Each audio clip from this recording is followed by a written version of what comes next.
Hello everyone, in this video I will guide you how to add butterfly effect in CapCut video.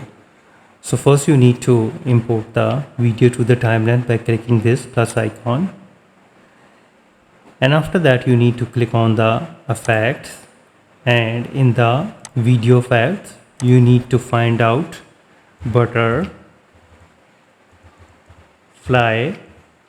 and hit enter to search it.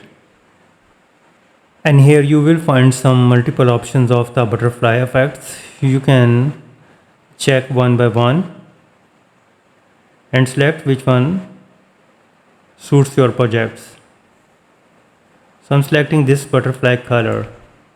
Click on this and adjust to the media. Now let's play it how it looks.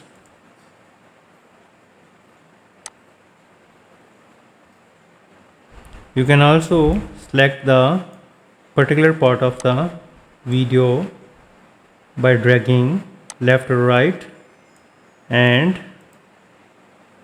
apply it on the video. So now this is only applied in this particular part of the video.